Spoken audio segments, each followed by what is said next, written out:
The man that I ministered to in the old county prison, we were talking about hope in that Bible study.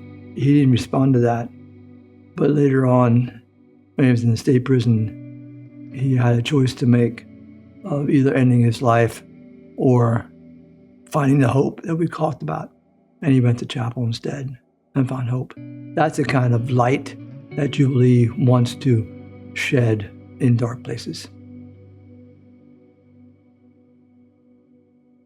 I'm Paul Brown. This is my Jubilee story.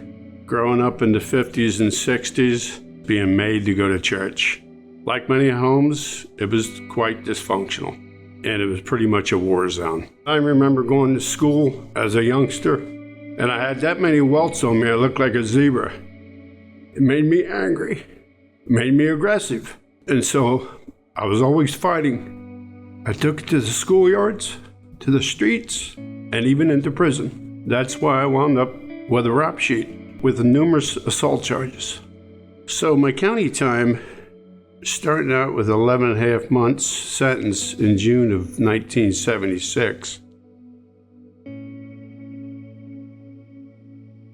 I grew up on a farm in Honeybrook, Pennsylvania.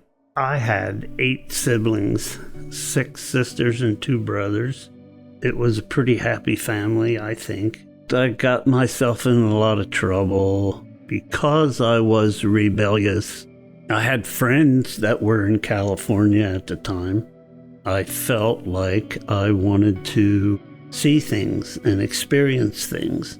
And so I packed up my Austin Healey Sprite with everything I had, and it took up all the space. When I got to California, I had $17 left. That's when a lot of my partying and getting into drugs started. That all led up to a lot of sadness, a lot of depression, mostly staying in my room for weeks.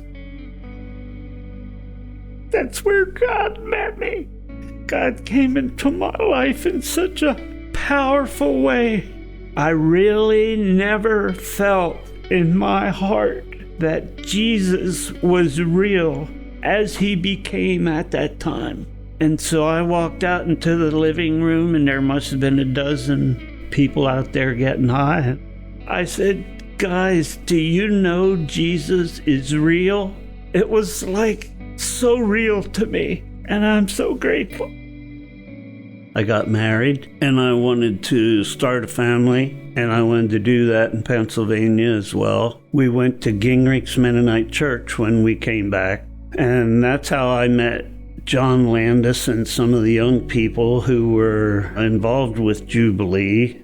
No idea of coming to Pennsylvania to get involved in a prison ministry until I got here and started talking to people. They were in the process of looking for someone to be a chaplain. I was sitting behind John Landis. He said as he sat there, the Lord told him, that guy right behind you, that guy back there with the long hair and the beard. Transitioning to Jubilee, we started having Bible studies on Wednesdays. And then I would go to the prison, and it was wide open. The warden, God had prepared his heart, and he was so cooperative. There was always plenty to do. First time I met Paul was in Bible study on a Wednesday evening. First time I met with Ken, we're going back to entered the county prison in 1976. And so it was all about getting out of the block. Whether I wanted to go to church or not, you just want to get out of the block whenever you can. And that's a good thing.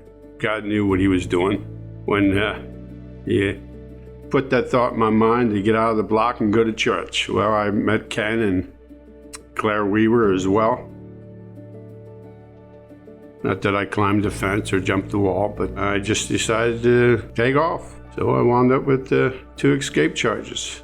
I tacked on another 2 to 5 years on an 11 and a half month sentence. And then that wasn't enough. And there again, because of my aggressive nature, I wound up with another assault charge. I tacked on another 3 to 6 years. So that's how I wound up in the penitentiary. One of the officials, he knew I had several escape charges. They said, if you can get over a 30-foot wall, you deserve to get away. God made quick work of that experience. I rolled in there in August, October 15th, 1978. It's never been the same. That's when I felt what it was like to hit bottom. I had a choice, being on the top tier, dive off the top and end it all, or go one more flight of steps to the chapel. And as you can see by me sitting here, that's what I elected to do. In just that short time period, God moved quick. And guess what? Contrary to what that person said when he put me behind that 30-foot wall, I was never freer than that day. When the sun sets you free, you should be free indeed. When you accept Jesus as your personal Savior, it's radical. He just rids you of all the baggage, of all the hurt, of all the pain, of all the shame. He showed me a love that I never knew, never felt in my life. And I was able to live that in the time period that I spent incarcerated at Huntington. So when somebody says to me, you wasted the best years of your life, 18 to 25, I said, no, I didn't. It was the best thing that ever happened. I needed that. I was a train wreck. The road I was traveling, I would either got killed or I would have killed somebody. So for that, I wouldn't change anything. And I just studied the book of Esther. Even when we are out of the will of God, His providence guides us. We're not perfect. We don't deserve what God gives us. He gives it to us because of His great love for us. But it's great to see His hand, to have the certainty in my heart, to know that it was His plan for that to happen. I feel like He confirmed it over and over.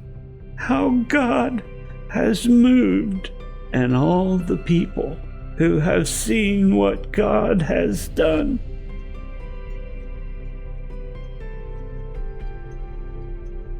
Paul was a former inmate at the Lebanon prison. He's presently here at county prison for sentencing. It was a real joy to see Paul, as he has had a beautiful conversion experience. Without speaking to Paul, the warden came to me and said, Paul's a completely different person. I could tell by the glow in his face. It was a real encouragement to hear Paul's testimony. He and I have also been walking all through the prison and sharing with his old friends.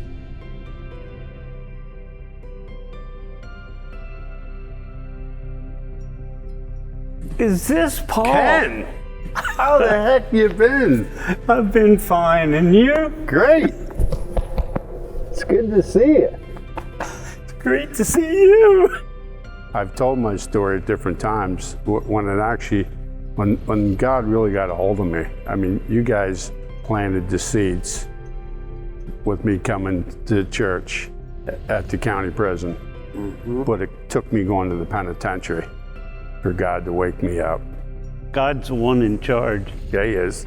We're just here as instruments. That's a fact. God is faithful. Yeah, He is. And He will accomplish His purpose, regardless of who we are and what we do. If I can make it, God can change me. He can change anybody. That's kind of how I looked at it. God uses what we go through. God can take anything and make it work for good. The Lord knew all along what His plan was for me. This is what I've done. This is what I've been through. And it's only because of God that I'm sitting here talking to you about it. I just can't help but be reminded of climbing that extra flight of steps to the chapel. Don't underestimate God and His design. He knew what I was going through in the 50s and 60s. He knew how I was going to turn out in the 70s. He knew it. That's when He reached down and picked me up and showed me real fatherly love. and that He had a good purpose for your life. Absolutely. God's been good to me all these years. And I have to honestly say, it wasn't because I was drugged to church back in the 60s. I wholeheartedly believe that it was because of Jubilee. Those seeds were planted. I thought I was just getting out of the block. God knew different. He used those days to His glory. So it was okay that I traveled the road that I did, because the end result was coming to know Jesus as Lord and Savior. It's what made the world of difference in my life. I can't imagine where I'd be without Him in all these years since I've been home.